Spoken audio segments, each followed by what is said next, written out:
Welcome. Find a comfortable place. Let your shoulders ease, and let your eyes rest on something soft if you like.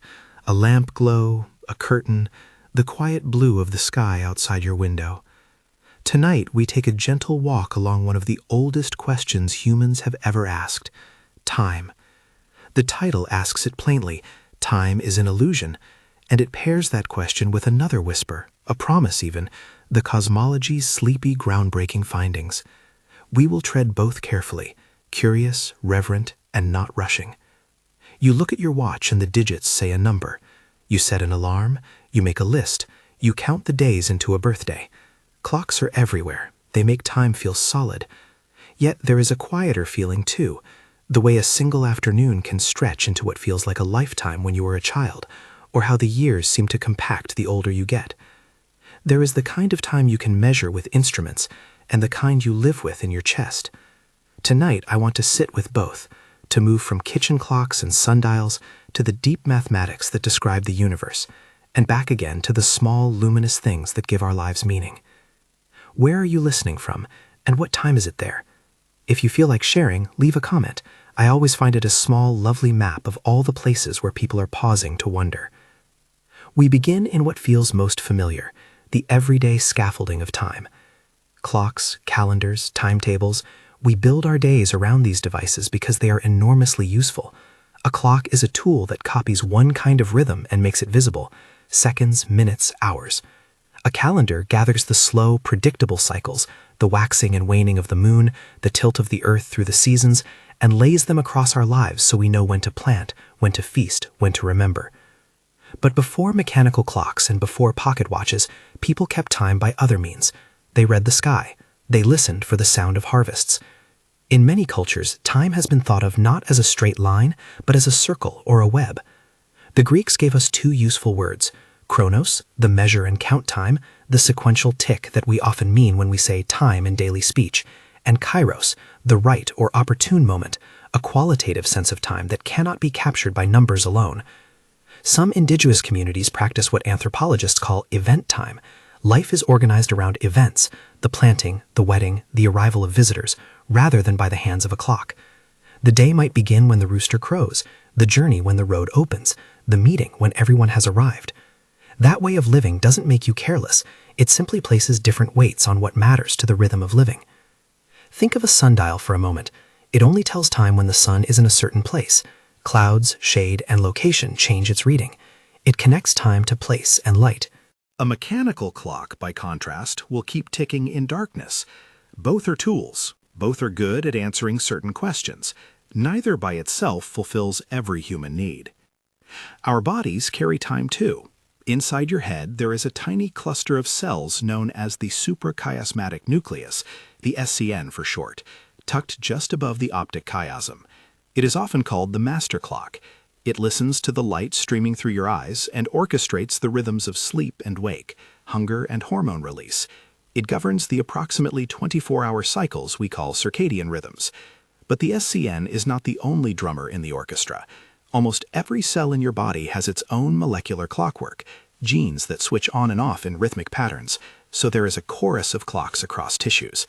When those clocks are out of sync, after a long flight or when your routine shifts, you feel it: fatigue, muddled thinking, the familiar discomfort of jet lag.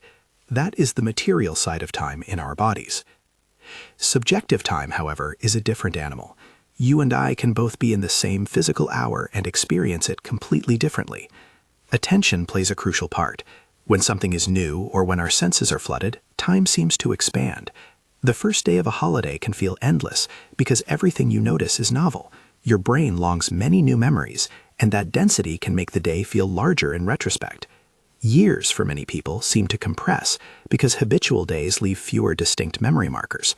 Emotion amplifies duration too. Fear, wonder, grief, they color our sense of how long things last. Trauma, for example, can freeze a moment so vividly that it appears to verge on timeless. Joy can make a brief hour glow as if it were longer. Memory is our scriptwriter of the past. The more detailed and differentiated the text, the thicker the impression of time. So already there are different kinds of time pressing against each other. There is clock time, body time, memory time, event time. Each answers different needs and tells a different truth about how we inhabit the world.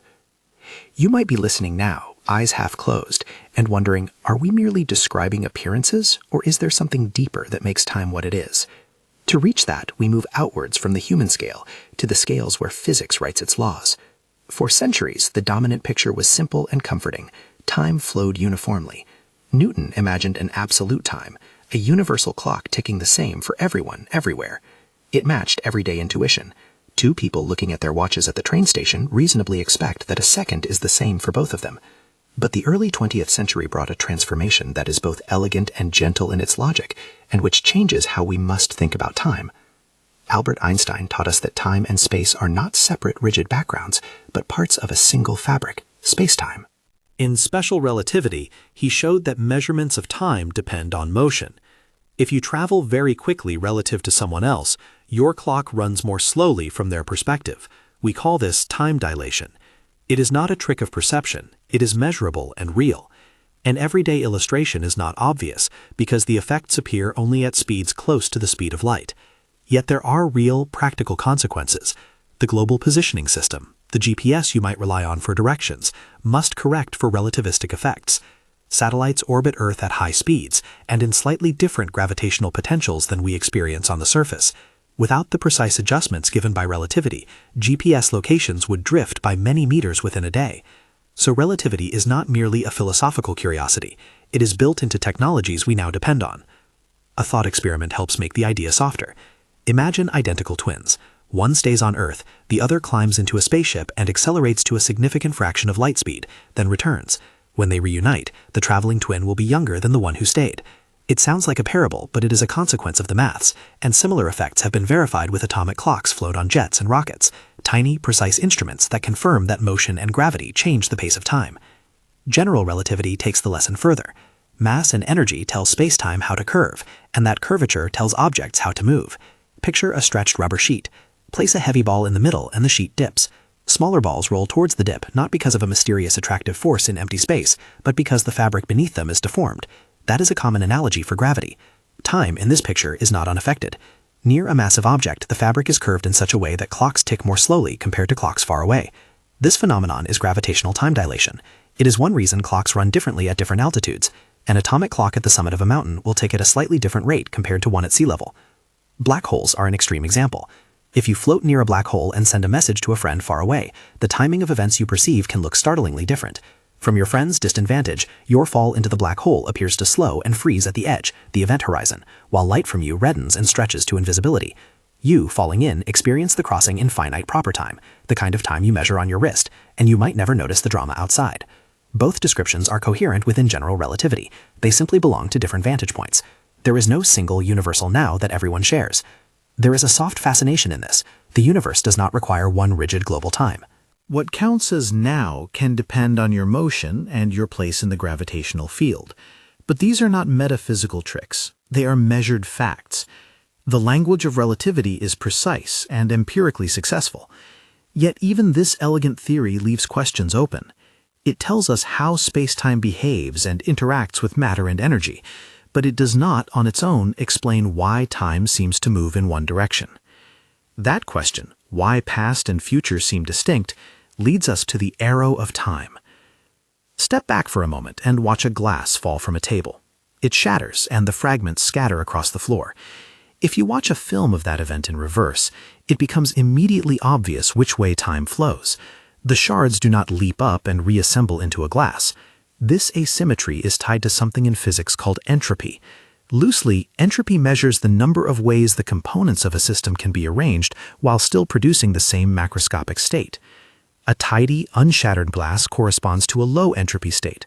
Relatively few arrangements of atoms produce that glass. Scattered shards correspond to a high entropy state.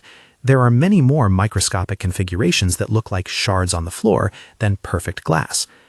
The second law of thermodynamics, in one formulation, says that the total entropy of an isolated system tends to increase. Processes naturally move from less probable low-entropy configurations to more probable high-entropy ones. That statistical tendency gives us a direction. The future is the direction in which entropy rises. It explains why we remember the past and not the future, because memory formation is an entropic process tied to the increase of disorder in certain systems. It explains why eggs scramble but do not spontaneously unscramble. Yet the invocation of entropy pushes the deeper question backwards.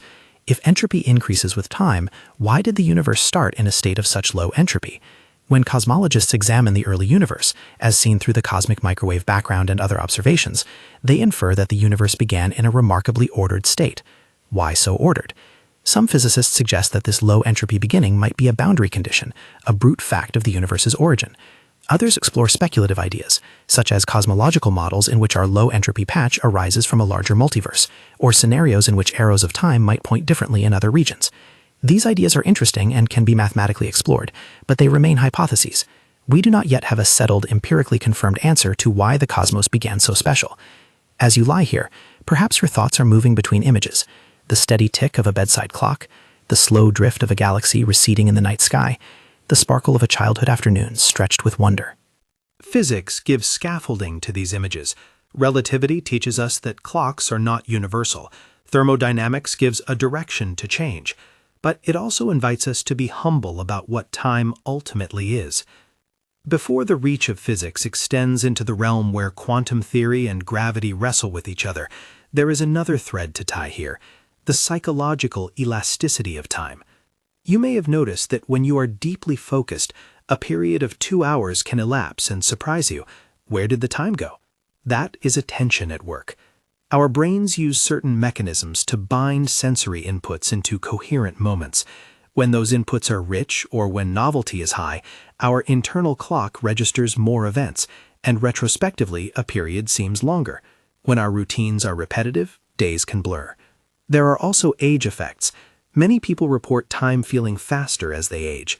Theories for this experience vary. One simple idea is proportionality. A year represents a much larger fraction of a 5-year-old's life than of a 50-year-old's. Another points to diminishing novelty as routines accumulate. Yet another looks at physiological changes in processing speed. Emotion sharpens time. In moments of fear, the brain's amygdala and attention systems heighten encoding of details, and memories become denser. That is why an accident, an intense conversation, a moment of awe can be recalled with crystalline clarity years later. The passage was, subjectively, slow and heavy with meaning. So far, we have traced different faces of time: the social and cultural, sundials, calendars, event time; the biological, superchiasmatic rhythms and cellular clocks; the psychological, attention, memory, emotion; the relativistic, motion and gravity stretching and compressing the measure of intervals; and the entropic, a statistical arrow that singles out a direction for change. Each framework is potent within its domain. Each illuminates particular phenomena and leaves others untouched. We arrive now at a crossroads where the language of science becomes necessarily careful.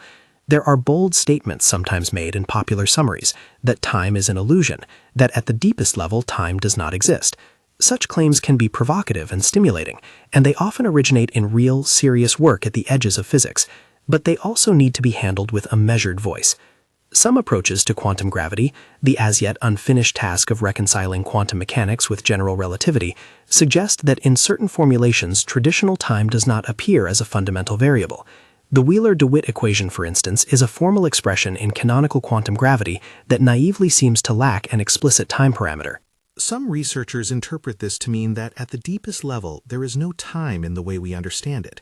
Instead, temporal ordering might emerge from correlations between degrees of freedom, from patterns in a timeless quantum state.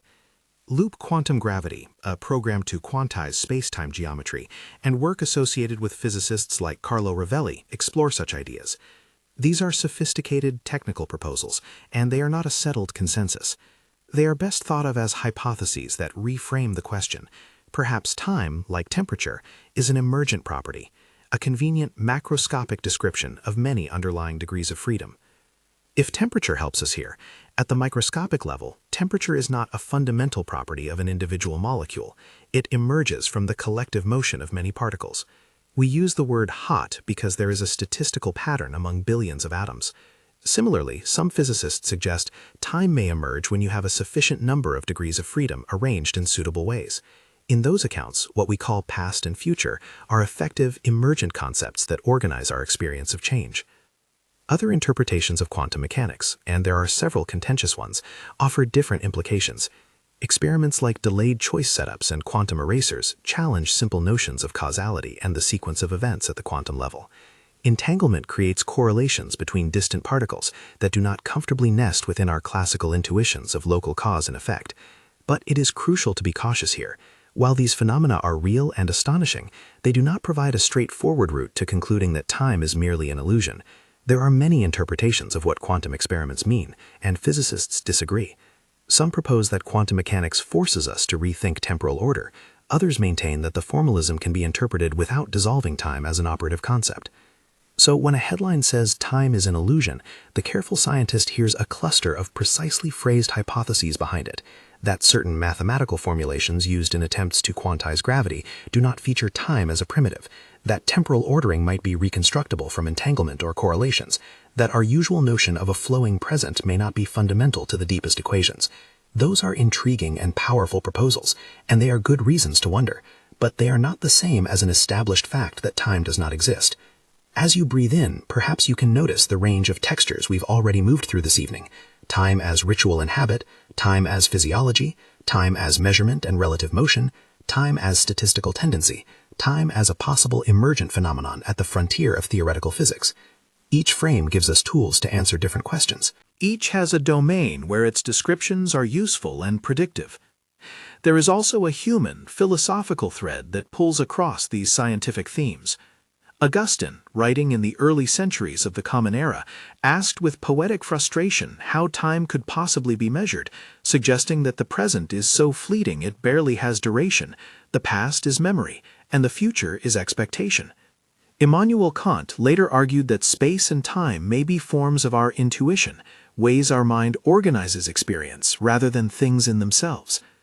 Henri Bergson, in the early 20th century, distinguished between mathematical, spatialized time and lived, qualitative duration. He worried that reducing time to homogeneous units loses something essential about human experience. Martin Heidegger explored temporality as central to being. Our very sense of existence unfolds through time. These thinkers did not provide scientific answers. They provided lenses for thinking about what it means to be temporal beings. They remind us that even if physics were to tell us that time is not a fundamental variable in the equations, we have a lived temporality that shapes our decisions, loves, and regrets. We have walked a long way in this hour, across villages and circadian rhythms, over rubber sheets and through shattered glass. You might be tempted to demand a single verdict: is time real or merely an appearance? The honest answer at this stage is nuanced. Certain aspects of time are measurable and have predictable consequences. General relativity and thermodynamics, for example, provide robust frameworks that have been tested and used. Other aspects, whether time exists as a fundamental entity in a complete theory of quantum gravity, remain unsettled. Some theoretical work suggests the possibility that time, as we experience it, emerges from deeper, atemporal relations. That is a fascinating, perhaps even groundbreaking line of exploration, but it is not yet a settled conclusion. It is a frontier of current research. There is one more turn I want to make before we give this stretch a rest. Imagine a telescope pointed at a faint, distant galaxy. The light you see tonight left that galaxy millions or billions of years ago. Telescopes are, in that sense, time machines. Looking deep into space is also looking back in time. The universe is expanding, and the further away an object is, the longer its light has traveled, the earlier in cosmic history we see it. Cosmology lets us read a kind of diary of the universe. The cosmic microwave background is an imprint from when the universe was very young, about 380,000 years after the beginning of the hot, dense phase we call the Big Bang. From such observations, we infer that the early universe was in a state that, by our measures, had very low entropy. That low entropy beginning is what underpins the thermodynamic era we discussed. Yet what set those initial conditions remains an open puzzle. Some physicists probe ideas about inflation, some about quantum cosmology, others about multiverse scenarios. Each idea brings mathematical richness and imaginative scope, but each also arrives wrapped in uncertainty. And here we might pause, tenderly. There are discoveries and findings that feel groundbreaking because they push the perimeter of our understanding, because they force us to reimagine what we took for granted. Yet groundbreaking is not the same as settled.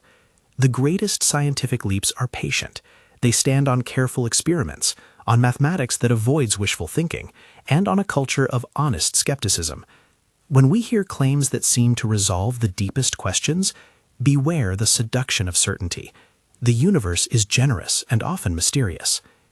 As the light in your room softens and your breath settles, I will leave the next layer of this inquiry poised at an edge. We have seen how clocks and bodies and stars mark time. We have traced how relativity undoes a single shared now. We have met the arrow of time in entropy and noted the cosmological oddity of an initially ordered universe. We have touched the speculative idea that time might emerge from a deeper atemporal substrate at the quantum gravitational frontier. Each of these threads could hold an entire night's conversation.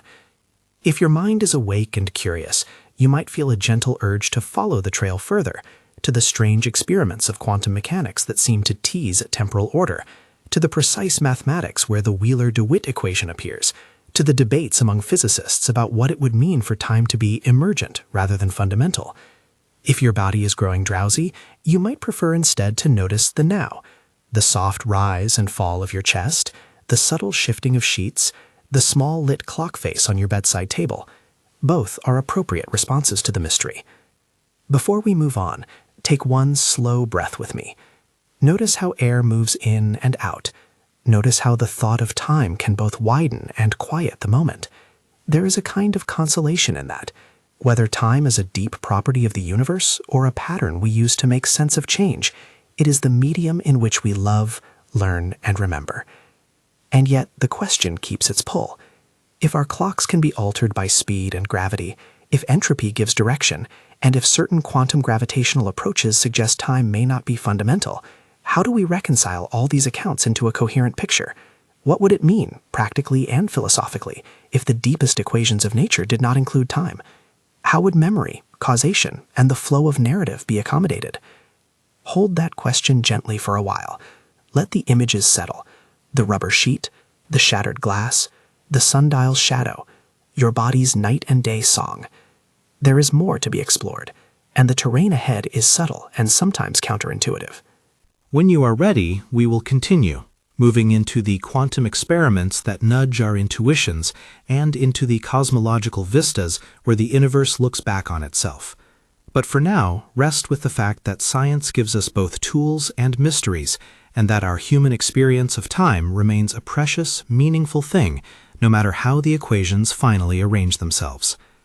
If you are still awake, we will step now, gently, into the quantum territory, the place where our everyday intuitions about sequence and cause begin to wobble. The domain is small and strange, but the questions it raises reach to the large scales we have already visited.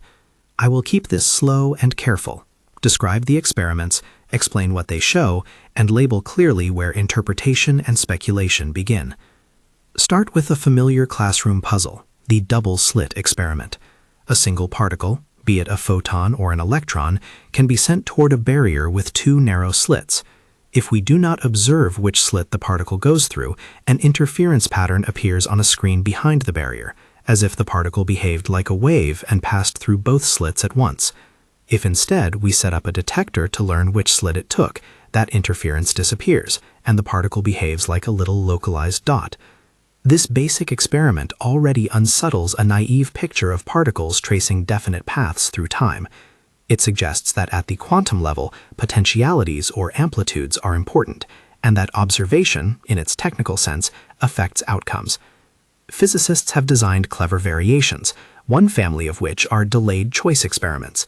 In such setups, the decision about whether to measure the particle's path or let it produce an interference pattern is made after the particle has passed the slits.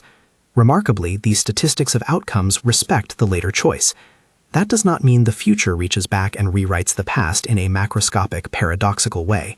Rather, it reveals that quantum events resist a classical narrative in which particles have well-defined properties independent of context. Some have described the delayed choice experiments with romantic language about retrocausality. Others treat them as demonstrations that our usual causal vocabulary is too blunt for the quantum realm. A more dramatic set of empirical results comes from tests of entanglement. Two particles can be prepared in a correlated state, such that measurements on one seem instantaneously connected to the results on the other, even when separated by large distances. John Bell formalized the problem and showed that no local hidden variable theory could reproduce the quantum correlations. Subsequent Bell tests, increasingly sophisticated and loophole-closing, confirm the quantum predictions. Entanglement forces us to accept that nature exhibits correlations that do not fit a simple, classical picture of local causal influences propagating in time. What do these quantum facts imply for time itself? The careful answer is, they complicate certain intuitions. For instance, if the basic variables of a quantum description are not ordered neatly in a temporal sequence at a microscopic level, then time might not play the same role there as it does in the macroscopic equations of motion we are used to. The Wheeler-DeWitt equation, which arises in canonical approaches to quantum gravity, is often presented as an equation without a manifest time parameter. In the formalism, the quantum state of the gravitational field satisfies a constraint equation that superficially lacks the ticking variable we call time. This fact, and others, have prompted proposals that time might be an emergent quantity, something that appears when we look at subsystems or coarse-grained collective behavior. Here are a few ways physicists have tried to make that precise, expressed with slow clarity so you can hold them gently in mind.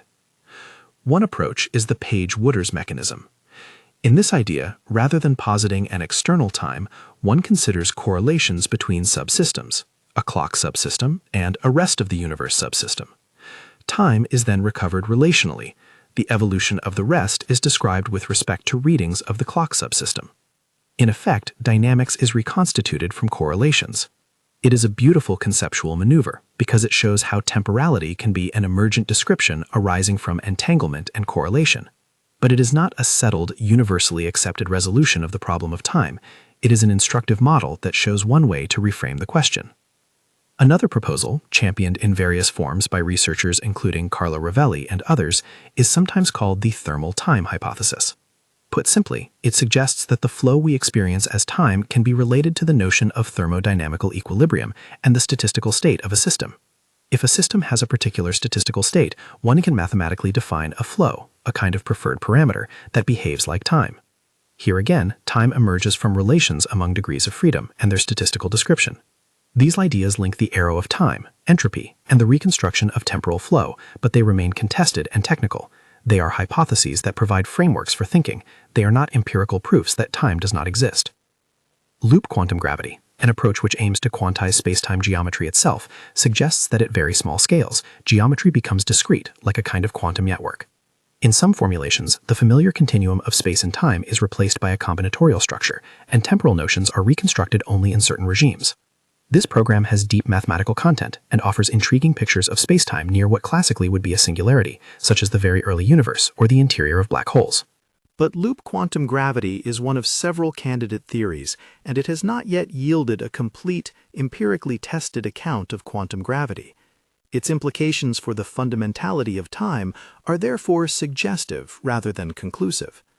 Let us be explicit. When a scientist says, time might be emergent, reality, until they survive the rigorous interplay of calculation, prediction, and experimental test. It is useful to think of these proposals as possible blueprints for a deeper building, not as photographs of that building already completed. Attention remains. On one hand, the quantum formalism raises questions about the primacy of time. On the other hand, thermodynamics and cosmology rely on a temporal ordering to make sense of entropy increase and the evolution of the universe. Bridging those demands is a central challenge in theoretical physics today. Now turn your gaze back out to the cosmic scale and notice how observational cosmology both constrains and informs theoretical speculation. We observe a universe that appears to have begun in a hot, dense state some 13.8 billion years ago, according to our best cosmological measurements. We see a relic radiation, the cosmic microwave background, that gives us a snapshot of the universe when it was young and remarkably uniform, with small fluctuations that seed the formation of structure. We also observe that the expansion of the universe is accelerating. The data from Type Ia supernovae in the late 1990s, alongside the cosmic microwave background and galaxy surveys, solidly point to a component we call dark energy. Dark energy behaves, in the simplest model, like a cosmological constant. It causes the expansion to speed up. What does cosmic acceleration mean for time? Practically, it determines large-scale dynamics and the eventual isolation of regions of space from one another. If the acceleration persists, distant galaxies will recede beyond our cosmological event horizon, their light stretched and their influence effectively removed from our causal pocket. Observationally, we can only ever see a finite portion of the universe, the observable universe, and that horizon shapes what we can know. The visible cosmos is a kind of diary written in light that left objects at different eras. Looking further out is looking further back. Speculative futures for the universe are many, and we ought to treat them with appropriate caution. A few commonly discussed scenarios include heat death. If the universe keeps expanding and matter energy becomes dilute, thermodynamic processes will asymptote to maximum entropy, and free energy for doing work will vanish. In such a scenario, change becomes rare and the universe approaches a cold, dark, and tropic equilibrium. This is sometimes called the Big Freeze or heat death. It is a long, slow fading. Big Rip.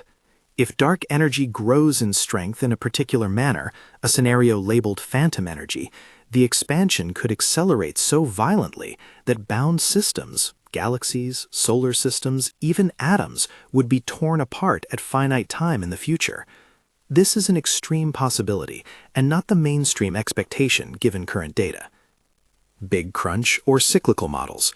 In older models or in some speculative frameworks, the expansion could reverse and the universe may recollapse.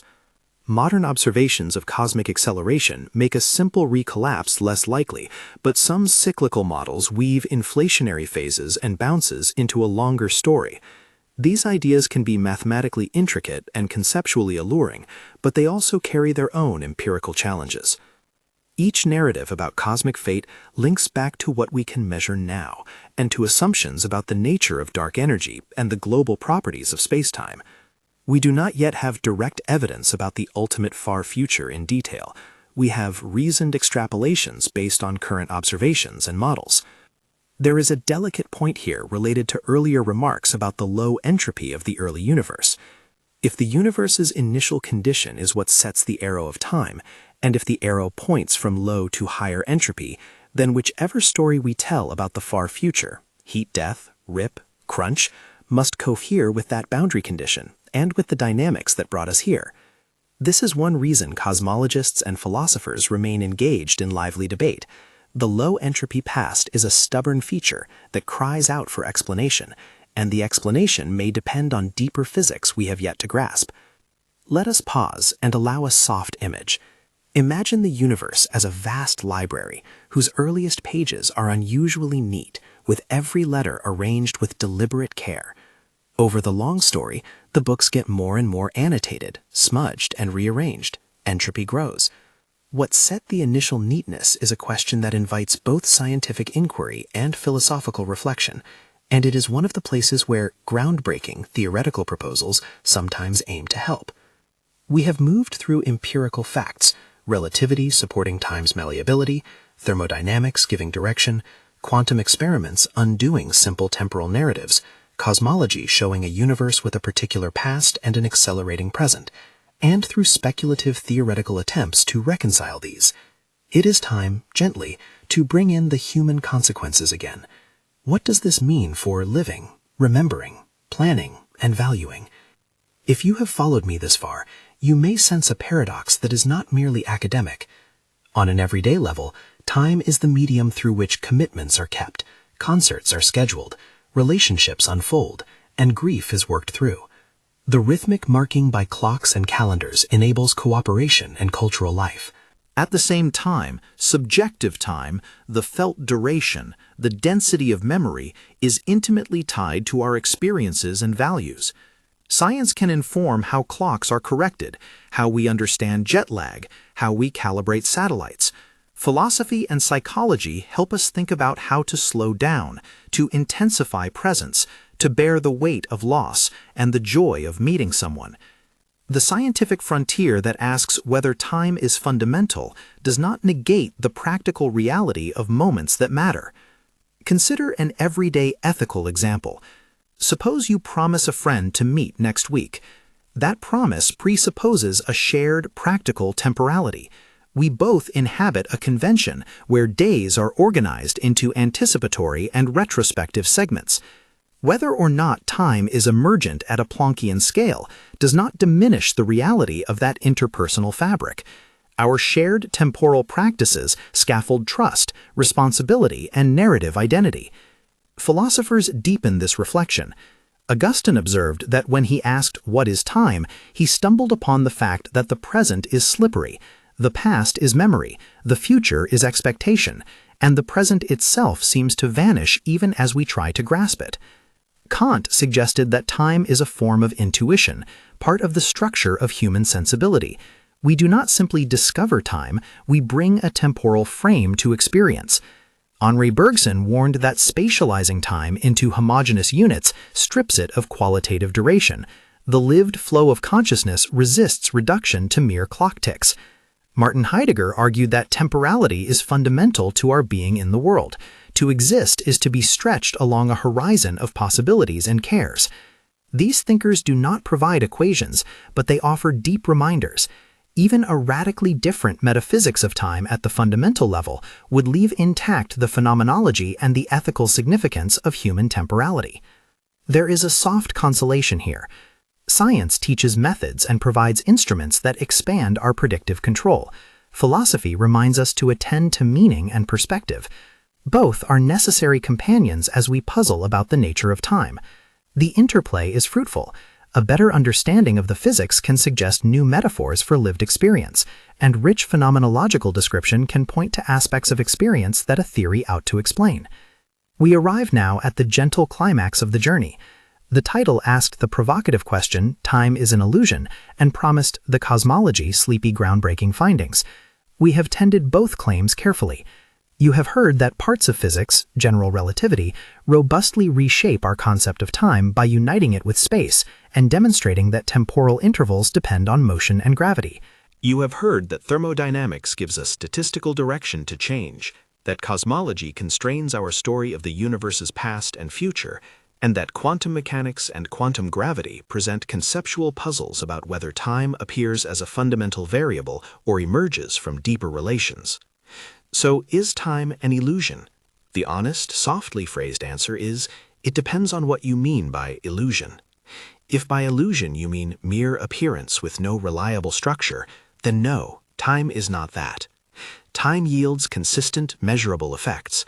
Clocks disagree according to relative motion and gravity in ways we can calculate. Entropy shows a robust statistical tendency. Cosmological observations tell a coherent history of expansion. In their domains, these descriptions are not illusory. They are predictive and empirically grounded. If, however, by illusion you mean a phenomenon that arises from more fundamental, non-temporal or differently temporal processes, then a plausible scientific case can be made that aspects of temporal ordering and the notion of an absolute universal flow may not be primitive in a final theory of quantum gravity. In that narrower, technical sense, the word illusion can be useful, sparking a re-evaluation of what we take for granted. Yet even this is a claim about models, not a settled verdict about the world. The research is active, the mathematics tentative, and experimental confirmation of deep quantum gravitational proposals remains, for now, elusive. There is a further nuance worth holding like a warm stone in your palm. Even if time in some theoretical description is emergent, emergence does not equate to unreality. Temperature is emergent from the microscopic motion of particles. That does not make warmth an illusion when you feel it at the bedside. Emergence is often the way complex worlds are built. Higher-level regularities arise from lower-level ingredients and then acquire their own pattern of explanation and autonomy. Similarly, whether time is fundamental or emergent, it can remain a robust and indispensable framework for understanding many phenomena. In practical terms, for the light rhythm of daily life and for the depth of human meaning, time continues to be where memory, anticipation, and care take place. For the scientific mind, the possibility that some aspects of time might be emergent is an invitation to deepen our theories and to seek empirical signatures. For the philosophical sensibility, the multiplicity of temporalities, cultural rhythms, bodily clocks, experienced duration, is a reminder of the richness of being alive. Let us close with a restful synthesis and a soft, grounding image. Picture, if you will, a shoreline at dusk. The tide is doing what it always does, coming in, going out, a rhythm older than your name. On the sand, tiny shells, footprints, and stones tell a story of past passing, some impressions fresh, some smoothed by waves. Above, a distant lighthouse keeps a steady beat of light. The tide is a rhythm that looks like time. The footprints are memory made visible. The lighthouse is a useful marker like a clock. If you zoom in to a microscopic grain of sand, the atoms vibrate in ways describable by quantum mechanics. If you zoom out to the farthest galaxies, their light carries an ancient story. Across scales, different languages are needed to describe patterns. None of them fully negates the others. Breathe in now, gently. Notice the rise of your chest and then its fall. Let the image of the shoreline ease into the corner of your mind. Remember that wonder and humility can sit together comfortably. To be curious about what the universe is like at its deepest levels, while also loving the ordinary fact of mornings and conversations and the way sunlight slants through curtains.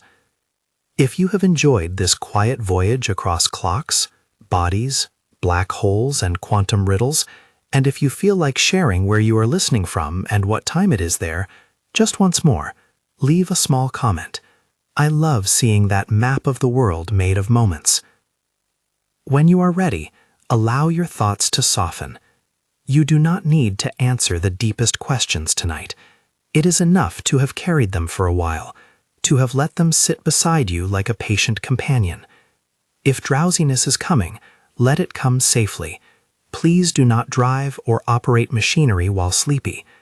Rest, perhaps, or return to these ideas another evening when your curiosity wakes again. If this gentle exploration of time and cosmology spoke to you, there is a soft invitation. Subscribe for more slow, curious walks through science and philosophy, and share this with someone who likes calm, reflective thinking. Thank you for spending this time with me. Notice once more the breath in your body, the immediate present that holds you now. Time can be many things: measure, story, rhythm, mystery. But this moment, quiet and tender, is undeniably yours. Good night.